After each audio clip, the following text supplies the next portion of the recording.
वालेकुम बच्चों। आज हम एक नया चैप्टर स्टार्ट करने लगे हैं, that is chapter number 6, that is about digital data communication techniques. ये आपका चैप्टर नंबर 6 है, data and computer communication by William Stallings की बुक का।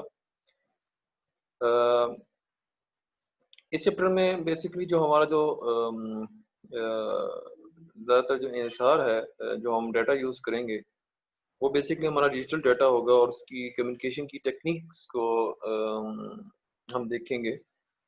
जो हमारे पास कम्युनिकेशन की जो टेक्निक्स हैं वो बेसिकली हमारे पास 2 किस्म की हैं। वो आपकी एसिंक्रोनस और सिंक्रोनस ट्रांसमिशन की टेक्निक्स कहलाती हैं। सबसे पहले तो हमें ये देखना है कि बेसिकली ये एसिंक्रोनस और सिंक्रोनस ट्रांसमिशन की हमें टेक्निक्स की हमें ज़रूरत क्या पड़ी है। जैसे आपको ये पहले भी चीज़ें मैं आपको ये थोड़ा-सा एक्सप्लेन कर चुका हूँ कि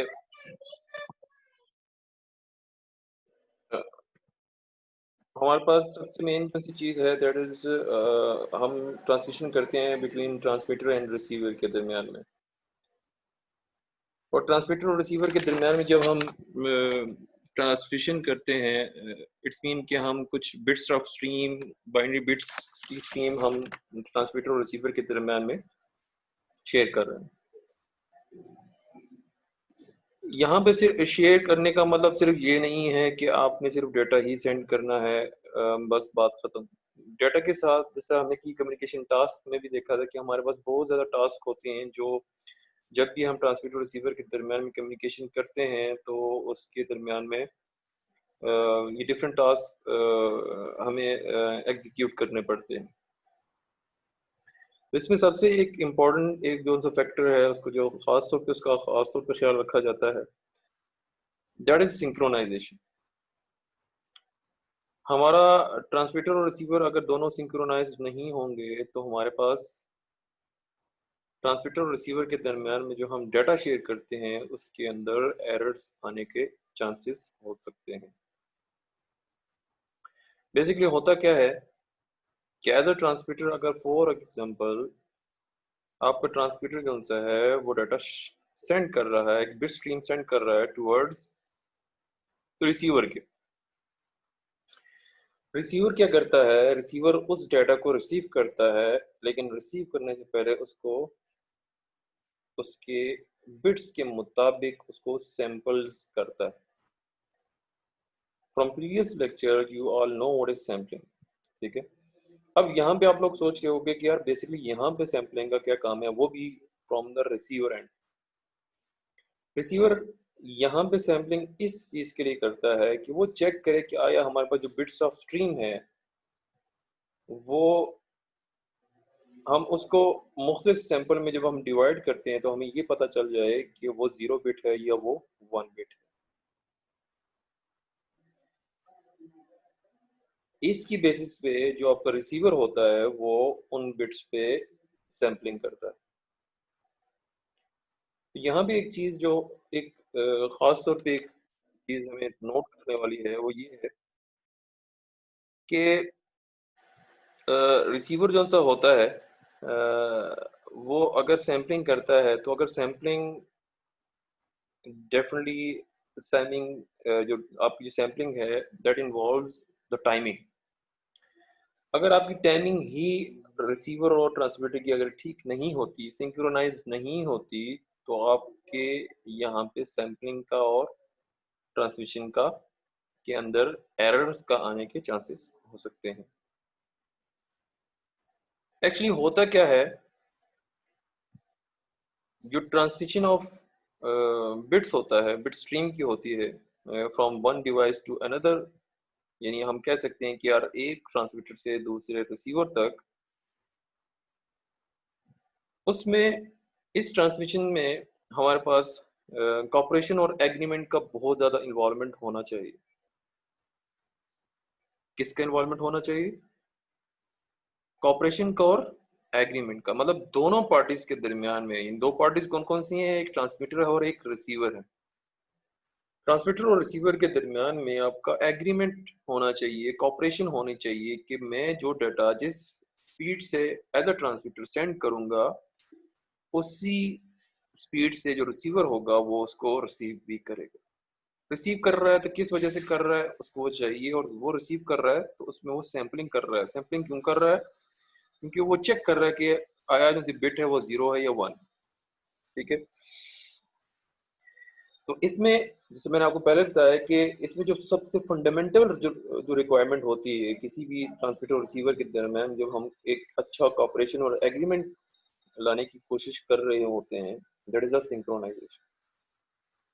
रिसीवर को पता होना चाहिए कि वो किस रेट पे, रिसीवर को पता होना चाहिए कि वो किस रेट पे बिट्स को जो रिसीव्ड हो रहे हैं वो एक्सेप्ट कर रहा है। रिसीवर को ये पता होना चाहिए कि वो किस रेट पे जो बिट्स रिसीव हो रही हैं उसको रिसीव कर रहा है, और रिसीव करने के बाद उसको वो सैंपल कर रहा है लाइन के ऊपर। तो डेफिनेटली वो ये लाजमी देखेगा कि मैं जो सैंपलिंग कर रहा हूँ एक अप्रोक्सीमेट इंटरवल्स हैं, जिस और ये जिस स्पीड पे मैं सैंपलिंग कर रहा हूँ एक अप्रोक्सीमेट, एक खास तौर पे खास किस्म की, मतलब हमें जिस जो रिक्वायरमेंट है उसी लेवल पे, उसी इंटरवल्स पे वो सैंपलिंग कर रहा है, और फिर ही जाके वो एक बिट को रिसीव अच्छी तरह कर सकता है। तो बेसिकली इसके लिए हमारे पास, यानी एक अच्छा कॉपरेशन एग्रीमेंट करने के लिए, अगर रिसीवर सैंपलिंग करना चाहता है, सैंपलिंग क्यों करना चाहता है आप अच्छी तरह जान चुके हो। हमारे पास दो कॉमन टेक्निक्स हम यूज करते हैं, एक एसिंक्रोनस है और दूसरा है सिंक्रोनस ट्रांसमिशन की टेक्निक। अगर हम चैप्टर नंबर 3 की तरफ से अगर देखें, तो जो रिसीवर होता है, यानी जो रिसेप्शन की टाइप की होती है, वो डिजिटल डाटा को सैंपलिंग में, इनकमिंग जो सा सिग्नल होता है उसी पे वो सैंपलिंग करता है। ये जो सैंपलिंग होती है, it is incoming signal 1 per bit time to determine the binary value. जैसे मैंने आपको पहले बताया कि ये सैंपलिंग क्यों की जाती है। सैंपलिंग इसलिए की जाती है कि हम एक जो इनकमिंग सिग्नल है उसकी 1 बिट को के टाइम को से हम डिटरमाइन करते हैं, 1 बिट के टाइम से हम डिटरमाइन करते हैं कि आया वो बाइनरी की वैल्यू क्या है। अब डेफिनेटली जब भी हम सैम्पलिंग की बात करते हैं और इसी टाइम की बेसिस पे हम एक बाइनरी वैल्यू को रिकॉग्नाइज करने की कोशिश करते हैं, तो इट्स मीन के ये बिट जो है वो टाइमिंग को इन्वॉल्व करता है। अगर हम चाहते हैं कि रिसीवर जो है वो अच्छी तरह इनकमिंग बिट्स को प्रॉपरली उसको सैंपल कर सके, तो रिसीवर को उसका उस बिट का अराइवल टाइम और duration time of each bit पता होना चाहिए। मतलब वो जितने टाइम में रिसीव हुई है और उसकी जो ड्यूरेशन है, ईच बिट में कितना टाइम लगा उसको जनरेट करने में, वो लाजमी पता होना चाहिए। ये सारी सारी चीजें जो हैं वो ट्रांसमीटर शेयर करता है किसके साथ, रिसीवर के साथ। इन्हीं दो चीजों की बेसिस पे, इन ड्यूरेशन टाइम और अराइवल टाइम के बेसिस पे रिसीवर, जो रिसीवर होता है वो अटेम्प्ट करेगा टू सैंपल। अब ये जो सैम्पलिंग होती है वो किसी भी बिट के सेंटर से वो स्टार्ट करता है, क्योंकि हमें पता है कि वो हाफ पीरियड होती है, हमने पहले देख लिया है, वो हाफ पीरियड से स्टार्ट करता है, और इसकी जो इंटरवल होते हैं वो 1 बिट पर टाइम होता है, यानी हर एक बिट का एक अलग एक इंटरवल है, इसकी बेसिस पे यानी हर एक बिट एक अलग एक सैंपल है। ठीक है, अगर एक केस अगर इस तरह आता है कि अगर जो रिसीवर है वो इन बिट्स को सैंपल्स करता है इसकी अपनी क्लॉक, यानी इसकी क्लॉक का मतलब ये कि अपनी टाइमिंग की बेसिस पे अगर ये इन रिसीव बिट को सैंपल करता है, तो एक चांसेस हो सकते हैं, हो सकता है कि there will be a problem if the receiver, yeah, if the transmitter and receiver clocks are not precisely aligned। ठीक है, अगर दोनों की, अगर जो रिसीवर है वो अपने टाइम के मुताबिक उन बिट्स को सैंपल करने की कोशिश करता है, यानी अपने क्लॉक के मुताबिक। तो फिर यहाँ पे डेफ़िनेटली कुछ चांसेस हो सकते हैं कि ये केस भी हो सकता है कि ट्रांसमीटर और रिसीवर की जो-सी क्लॉक है, वो ल अलाइन्ड ना हो। अगर वो अलाइन्ड नहीं होता, तो पॉसिबिलिटी है, हो सकता है रिसीवर की टाइमिंग जो-सी वो कम हो सकता है उसकी ज़्यादा हो, ठीक है? हो सकता है कम हो सकता है ज़्यादा हो। अगर कम हो तो हो सकता है कि देयर इज़ अ ड्रिफ्ट, यहाँ पे हो सकता है कि हमारे पास ड्रिफ्ट आ सकता है रिसीवर क्लॉक पे। ड्रिफ्ट का मतलब है कि स्मूथली उस क्लॉक के साथ स्मूथली उसमें स्लो डाउन पे वो सैंपल्स करता रहता है। हालांकि रिसीवर बहुत तेजी से सेंड कर रहा है एज कम्पेयर टू रिसीवर। जो ट्रांसमीटर है वो तेजी से सेंड कर रहा है बिट्स को, लेकिन जो रिसीवर है वो स्लो डाउन हो रहा है, उसमें ड्रिफ्ट आ रहा है, ठीक है, टाइमिंग में ड्रिफ्ट आ रहा है। तो इसकी केसेस भी इन ड्रिफ्टिंग की वजह से, अगर आपकी जो क्लॉक है वो अलाइन ना हो, तो ड्रिफ्टिंग की वजह से जो रिसीवर होता है वो रॉन्ग टाइम पे जो एक सफिशिएंट जो बिट्स आपको सेंड की होती हैं ट्रांसमीटर ने, वो रॉन्ग टाइम पे सैंपल हो चुकी होती है, ठीक है। जिसकी बेसिस पे हम कह सकते हैं कि जो रिसीवर होता है वो एरर की स्टेट में हो सकता है। क्यों क्यों हो सकता है? क्योंकि उसने सैंपल जो से किए हैं वो रॉन्ग टाइम पे, रॉन्ग बिट टाइम पे किए हैं। अगर टाइमिंग का मसला बहुत कम है तो उसको तो ठीक किया जा सकता है, लेकिन अगर ये टाइमिंग का कम मसला जो है वो बहुत ज़्यादा है, तो फिर हमें डिफरेंट टेक्निक्स को यूज़ करते हुए हमें इस टाइमिंग को प्रॉब्लम को रिमूव करना पड़ेगा।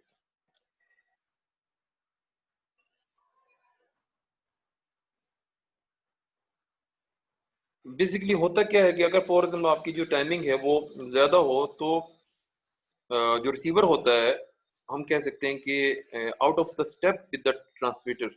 आउट ऑफ द स्टेप का मतलब ये है कि वो टाइमिंग एक दूसरे से आगे पीछे हो जाती है रिसीवर की ट्रांसमीटर के साथ।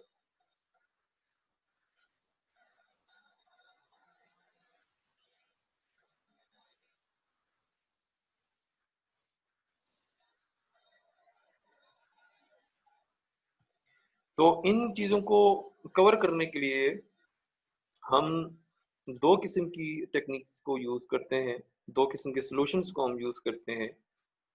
One is asynchronous transmission and another solution is synchronous transmission। तो आइए देखते हैं इसको एक-एक करके हम चेक करते हैं कि बेसिकली एसिंक्रोनस और सिंक्रोनस ट्रांसमिशन होती क्या है। आपके सामने ये एक ब्लॉक डायग्राम है। अ, इसमें हो क्या रहा है कि सबसे ऊपर एक ब्लॉक डायग्राम है कैरेक्टर फॉर्मेट की। फिर उसके बाद 8 बिट्स एसिंक्रोनस कैरेक्टर स्ट्रीम है, ये वही चीज़ है, उसको थोड़ा सा ब्रीफ किया गया है, और लास्ट में एरर का बताया हुआ है कि यार एरर की वजह से फिर टाइमिंग पे क्या असर पड़ता है। तो इस ब्लॉक डायग्राम बेसिकली होता क्या है एसिंक्रोनस ट्रांसमिशन में, कि हम हर एक कैरेक्टर को, यानी हम कह सकते हैं कि एक डाटा है उसमें अगर फोर से मुख्तलिफ कैरेक्टर्स हैं, ठीक है, तो एसिंक्रोनस में हर एक कैरेक्टर को इंडिपेंडेंटली ट्रीट किया जाता है, ठीक है। यू ऑल नो मुख्तलिफ बिट्स मिलकर बाइट बनाते हैं और बाइट्स मिलकर आपके कैरेक्टर बनाते हैं। एक कैरेक्टर के अंदर मुख्तलिफ आपकी बिट्स हो सकती हैं, ठीक है। तो हमने यहाँ पे जो ब्लॉक डायग्राम जो सबसे ऊपर आपकी ब्लॉक डायग्राम नजर आ रही है, एक कैरेक्टर फॉर्मेट की, ठीक है, जिसमें हर एक कैरेक्टर जो है वो एक इंडिपेंडेंटली क्रिएट हो रहा है। अब आप कह सकते हो कि ये जो सा ये पूरा जो सा आपका एक ब्लॉक डायग्राम में जो ए है जिसमें कैरेक्टर फॉर्मेट, ये एक कैरेक्टर के लिए। अब होता क्या है कि बेसिकली हम क्या एसिंक्रोनस ट्रांसलेशन में करना क्या चाहते हैं कि हम जो टाइमिंग प्रॉब्लम है उसको अवॉइड करना चाहते हैं। we are going to avoid the timing problem by not sending long uninterrupted strings of bit। ठीक है, हम चाहते हैं कि हम एसिंक्रोनस बेसिकली ट्रांसमिशन जो है वो शॉर्ट डाटा के लिए मतलब लार्ज डाटा के लिए हम यूज नहीं करते, हम शॉर्ट डाटा के लिए इस ट्रांसमिशन को यूज करते हैं। तो अगर और हम चाहते हैं कि शॉर्ट डाटा हो, उसमें अनइंटरप्टेड स्ट्रीम ऑफ बिट्स हो, तो उसके लिए हम ये स्ट्रेटजी यूज करते हैं। इसमें होता क्या है कि हम डाटा को ट्रांसमिट करते हैं one character at a time. ठीक है, ये आपका ये पूरे जो ऊपर आपकी जो एक फिगर है जो आपको, जैसे मैं पहले बता चुकी हूँ, ये कैरेक्टर शो कर। अब इसमें इसकी स्ट्रेटजी क्या है कि जिस तरह आपको इसमें नजर आ रही है कि हर एक जो बिट एक कैरेक्टर होता है वो स्टार्ट होता है विथ स्टार्ट बिट के नाम से। मतलब आपकी जब भी जो एक जब भी आपकी जो एक सेंड करना होगा वो स्टार्ट होगा विद स्टार्ट बिट। ये समझ लें कि ये एक किस्म के इंडिकेशन है कि आपका जो डाटा है वो अब स्टार्ट होने लगा। ठीक है, जो रिसीवर को अलर्ट करेगा कि जो आपका जो कैरेक्टर है वो अभी अराइव होने लगा है। जब ये चीज स्टार्ट बिट रिसीवर के पास पहुंचेगी तो वो सैंपल्स करने के लिए तैयार होगा। अब वो क्या कर रहा है, जो रिसीवर होगा वो क्या काम कर रहा होगा कि receiver start sampling the start sampling each bit of this character. मतलब जो आपका कैरेक्टर है स्टार्ट बिट से वो स्टार्ट हुआ, स्टार्ट बिट जो ही रिसीवर के पास पहुंची तो रिसीवर को एक अलर्ट कर दिया गया कि यार आपके पास कैरेक्टर आने लगा। अब ये कैरेक्टर के हर एक बिट को सैंपल करेगा। जैसे हमें पता है कि सैंपलिंग क्या चीज। रिसीवर क्या करेगा, ईच बिट को, कैरेक्टर के हर एक बिट को ये सैंपल करना स्टार्ट करेगा। और जो ही ये स्टार्ट करेगा, मतलब ये बिट्स को स्टार्ट करता रहेगा, स्टार्ट करेगा कैरेक्टर के हर एक बिट को। जो ही ये खत्म होगी तो यानी जो भी एक कैरेक्टर होगा वो स्टार्ट बिट से स्टार्ट करेगा और उसको आस्ता आस्ता करके हर एक बिट को ये सैंपल करेगा। उसके बाद ये जो ही नेक्स्ट स्टार्ट बिट आती है तो ये समझेगा रिसीवर कि अब जो सा नया कैरेक्टर है वो आने लगा। ठीक है, जिस तरह आपको पता है कि इसमें हम कैरेक्टर बाय कैरेक्टर और हर एक कैरेक्टर के अंदर मुख्तलिफ बिट स्ट्रीम हैं, मुख्तलिफ बिट्स हैं जिसको वो सैंपल कर रहा है। तो एक एक कैरेक्टर को वो रिसीव कर रहा है। तो इट्स मीन कि ये लॉन्ग जो सा आपका जो डाटा है उसके लिए ये अच्छा काम, यानी लॉन्ग ब्लॉक ऑफ डाटा जो सा है उसके लिए ये टेक्निक सही तरह काम नहीं करेगी। क्योंकि हो सकता है कि अगर ये लॉन्ग डाटा हो तो उसमें जो आपका रिसीवर की जो क्लॉक है वो ड्रिफ्ट कर जाए। और ड्रिफ्ट करने का मतलब, हम जब भी कहते हैं कि यार ड्रिफ्ट कर जाए तो इसका मतलब है कि जो आपकी सिंक्रोनाइजेशन है विद ट्रांसमीटर क्लॉक वो आउट ऑफ सिंक्रोनाइज हो गई है। ठीक है, तो इसीलिए हम इस लॉन्ग ब्लॉक ऑफ डाटा के लिए हम ये टेक्निक को यूज नहीं करते। अब अगर थोड़ा सा और इलस्ट्रेट किया जाए इसी फिगर को, ठीक है, हम दोबारा से इसी फिगर को दोबारा से देखते हैं कि सबसे पहले जिनसे आपके पास जो स्टेट है, अगर आप लोगों को सबसे लेफ्ट में नजर आ रहा है, that is idle state of the line. ठीक है, और जिसमें जो लेवल है वो वन जो है वो जीरो लेवल शो कर रहा है, यानी वो वन बिट को शो कर रहा है। हम कहते हैं कि when no character is being transmitted, इसका मतलब है कि इस आइडल स्टेट का मतलब ये है कि आपकी इस वक्त कोई भी कैरेक्टर ट्रांसमिट नहीं हो रहा। तो हम कहते हैं कि the line between transmitter and receiver is in an idle state. जब no character is being transmitted, the line between transmitter and receiver is in an idle state, जिसको कहते हैं कि जब वो आइडल स्टेट होगी तो वो हमेशा वन पे होगा, यानी that represents the binary one bit. ठीक है, जब भी वो जब भी वो आइडल स्टेट में होगा, इसका मतलब कि कोई भी कैरेक्टर ट्रांसमिट नहीं हो रहा, और वो कोई भी कैरेक्टर ट्रांसमिट नहीं हो रहा, तो इट्स मीन कि उसका जो बिट है वो बाइनरी 1 बिट है। अच्छा, अब कैरेक्टर स्टार्ट करते हैं। जब भी कैरेक्टर स्टार्ट होगा फॉर द ट्रैवलिंग या for the travelling to the receiver, it will start from the start bit. ठीक है, ये जो सा स्टार्ट होगा वो स्टार्ट बिट से होगा, जो बेसिकली एक अलर्ट होगा टू द रिसीवर। और स्टार्ट बिट क्या होगी, जिस तरह आइडल स्टेट जो सी है वो बाइनरी 1 को रिप्रेजेंट कर रहा है, इसी तरह स्टार्ट बिट जो सी है वो आपकी 0 को रिप्रेजेंट करता है। अब ये जो सी स्टार्ट बिट है, इसके बाद 5 से 8 जो डाटा बिट्स वो आपकी ट्रेवर्स होंगी टू द रिसीवर साइड, और यही बेसिकली जो 5 से 8 जो सी बिट्स हैं वो आपका एक करेक्टर बनाएंगे। ठीक है, जिस तरह आपको ये जो सा है, मतलब अगर फॉर एग्जाम्पल मैं ये कहता हूँ कि ये आपकी जो आइडल स्टेट है, ये जैसे आपकी आइडल स्टेट है, और ये फिर आपकी स्टार्ट बिट जो 1 बिट है, उसके बाद ये जो सा आपको शेडेड है नजर आ रहा है, ये शेडेड शेडेड जैसे ये बेसिकली आपका एक कैरेक्टर फॉर्मेट करता है, एक कैरेक्टर आपका एक बना। ठीक है, ये आपका पूरा आपका जो हाईलाइट शेप है, ठीक हो गया। तो मैं इसका बात कर रहा हूँ। अब क्या हो रहा है कि ये जो से 5 और 8 बिट्स जो से इवेंचुअली एक्चुअली ये कैरेक्टर बनाते हैं, ये जो से कैरेक्टर्स हैं ये ट्रांसमिट होते हैं from the beginning of least significant bit. ठीक है, आपका जब भी अगर डाटा जा रहा है, you all know what is most significant bit and what is least significant bit. ठीक है, स्टार्ट बिट के बाद आपकी least significant bit of data bits आपकी रिसीव होगी रिसीवर की तरफ।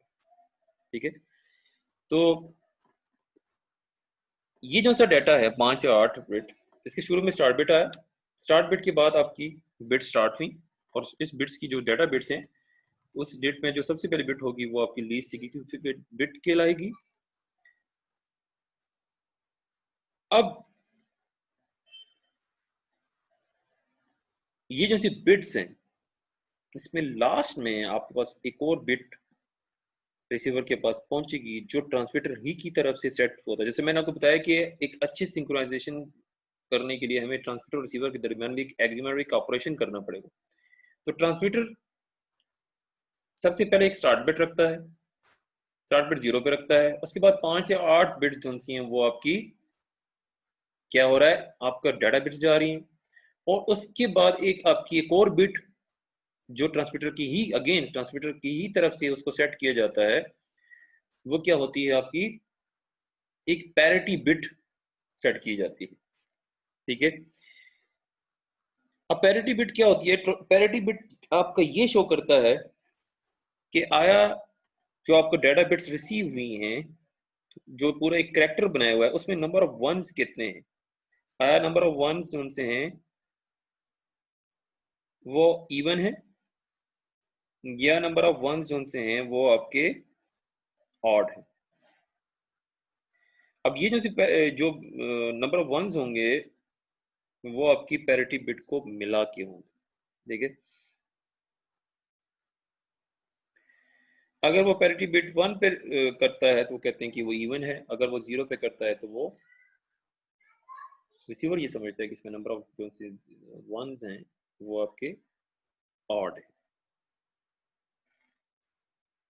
अब रिसीवर क्या करता है, रिसीवर यूजेस बेसिकली इसी पैरिटी बिट को for the further future work, इसी पैरिटी बिट को वो एरर डिटेक्शन के लिए भी यूज कर सकता है, जिसको हम बाद में एक्सप्लेन करेंगे। अब ये सारी जो पैरिटी बिट तक ये पूरा जो डाटा रिसीवर के पास पहुंचता है, इसके बाद एक और नेक्स्ट बिट आती है, that is called stop element, जो आपको इसमें नजर आ रही है।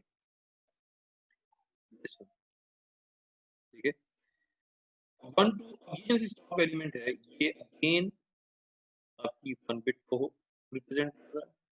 ठीक है, हम भी एक चीज़ आपको बताने वाली है, ये जो 1 बिट है इसकी टाइमिंग डिफरेंट हो सकती है। आपकी जो एक्चुअल पीछे जो बिट्स आ रही है, हर एक बिट का एक सेम टाइम होगा। यहाँ पे जो स्टॉप एलिमेंट है, स्टॉप एलिमेंट की जो बिट्स हैं, जैसे आपको नज़र आ रहा है कि थोड़ा-सा लॉन्ग करके इसके ड्यूरेशन दिया हुआ है इस बिट का। तो कहते हैं कि ये जो एक्चुअल सी बिट होती है, उससे हो सकता है 1 टाइम बड़ी हो, 1.5 टाइम बड़ी हो। ड्यूरेशन ऑफ बिट की बात हो रही है, ठीक है? ड्यूरेशन ऑफ बिट की बात हो रही है कि इतने टाइम ये इसकी ड्यूरेशन हो सकती है ट्रैवर्स करने में। मतलब ये आपको देख रहे हैं कि इसको थोड़ा-सा खींच के थोड़ा-सा आगे किया हो। वजह क्या है? बताने के लिए रिसीवर को कि यार ये जो-सी बिट है ये स्टॉप एलिमेंट की है। आपका जो करैक्टर है वो खत्म हो चुका है और उसके बाद फिर आपकी दोबारा से आइडल और नेक्स्ट बिट स्टार्ट हो जाती है, ठीक है? या वो आइडल में भी जा सकता है या वो नेक्स्ट कैरेक्टर की स्टार्ट बिट बिगिन कर सकता है। अब इसी ब्लॉक डायग्राम में जो आपके पास 8 बिट जो बी फिगर है, तो बेसिकली ऊपर वाले को ही नीचे थोड़ा सा वो एक्सप्लेन किया हुआ है कि देख लें कि उसमें आपके 8 बिट्स हैं, उसके शुरू में स्टार्ट बिट लगाई हुई है और लास्ट में ये आपकी स्टार्ट बिट है। उसके बाद आपकी बिट्स आ रही हैं और फिर देखिए आपको 1 पे 0 लेवल शो कर रहा है और 0 पे आपको 1 लेवल वैल्यू शो कर रहा है और लास्ट में स्टॉप एलिमेंट में देखें यहाँ पे हो सकता है कि इसमें कुछ बिट्स इसमें कुछ ट्रांसलेशन स्टॉप हो गया, उसके बाद दोबारा से न्यू आपकी ट्रांसलेशन ये स्टार्ट हो सकती है या न्यू स्टार्ट बिट आपका आ सकता है, ठीक है? लास्ट में जो आपको फिगर नजर आ रही है, बेसिकली यहाँ पे हो क्या रहा है, अगर आप लोग इसको गौर से देख रहे हो, इसी चीज को थोड़ा सा एक्सप्लेन किया हुआ है कि स्टार्ट बिट है और लास्ट में आपकी 8वीं बिट है। इसमें थोड़ा सा टाइमिंग का दिखाया हुआ है कि यहाँ पे आपको शो किया है कि टाइमिंग की वजह से एरर किस तरह का आ सकता है। ऊपर जो से आपको एरोज़ हैं जो नीचे ऊपर के जो से एरोज़ हैं जो नीचे बिट्स को एरोज़ के ज़रिए वो रिप्रेज़ेंट कर रहे हैं, उसके ऊपर आपका टाइमिंग लिखा हुआ है कि यार ये जो-सी जो टाइम है, ये वाला 50, 150,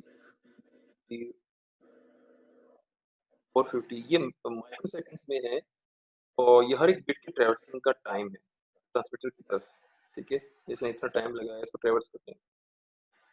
जब टाइम में शुरू में तो इतना मसला नहीं था, ठीक है? इवेंचुअली जब लास्ट में से बिट वो अभी लास्ट बिट हुई ही नहीं, उसने 799 पे आपकी 7 जो बिट है उसको रिसीव किया। दैट इज इस टोटल हाईएस्ट मतलब इससे काफी ज्यादा है। तकरीबन कोई 50 बिट्स का फर्क है आपकी रिसीवरी टाइम का एज कम्पेयर टू ट्रांसमीटर की।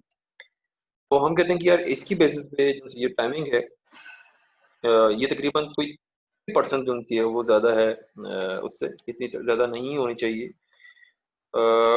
क्योंकि इसी 6% की जो टाइमिंग है जिसकी बेसिस पे जो रिसीवर होगा वो जो इनकमिंग जो करैक्टर है हम कहते हैं कि यार तकरीबन कोई 94 माइक्रो सेकंड्स की बेसिस पे ये as compare to transmitter clock ये उसको सैंपल्स करेगा, जिसकी बेसिस पे हम कहते हैं कि जो लास्ट जो बिट है इसमें एरर्स होंगे, यहाँ से एरर स्टार्ट होना शुरू हो जाएंगे एट द रिसीवर से, ठीक है? तो कोई भी हो एसिंक्रोनस में इतनी टाइमिंग अच्छी नहीं होती जिसकी बेसिस पे आपका जो सा टाइमिंग है वो टाइमिंग का जो प्रॉब्लम हो सकती वहाँ पे हो सकता है।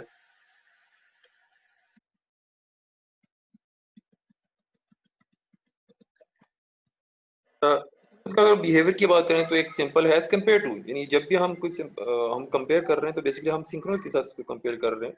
एसिंक्रोनस जो बिहेवियर है वो सिंपल है, चीप है, क्योंकि शॉर्ट डाटा के लिए हम इसको यूज करते हैं तो हम कहते हैं कि यार ये चीप ट्रांसमिशन है। और इसमें जो ओवरहेड्स हैं वो तकरीबन ओवरहेड्स होते हैं कि इसके ऊपर बिट्स को ऐड करना, जैसे आपको मैं पहले से भी बता चुका हूँ कि कंट्रोल इंफॉर्मेशन तकरीबन होती है तो तकरीबन 20% अप्रॉक्सीमेटली ये पर करेक्टर इसमें ऐड होता जाता है। और अगर हम गैप्स की बात करें तो कीबोर्ड से जब हम कैरेक्टर्स को ऐड करते हैं तो वहाँ पे भी एसिंक्रोनस ज़्यादा एफिशिएंट है। हम कहते हैं लॉन्ग गैप्स के लिए, लॉन्ग डाटा की बात नहीं है, पॉइंट टू बी नोटेड कि good for data with large gaps. जिस तरह हम कैरेक्टर से एक करैक्टर, फिर दूसरा करैक्टर, फिर तीसरा करैक्टर, इसको इस तरह जब एंटर करते हैं तो उसके लिए हम एसिंक्रोनस ट्रांसमिशन को यूज कर सकते हैं। ठीक हो गया। आज का जो लेक्चर है वो यहाँ ही तक ही है। इंशाल्लाह हम नेक्स्ट क्लास में हम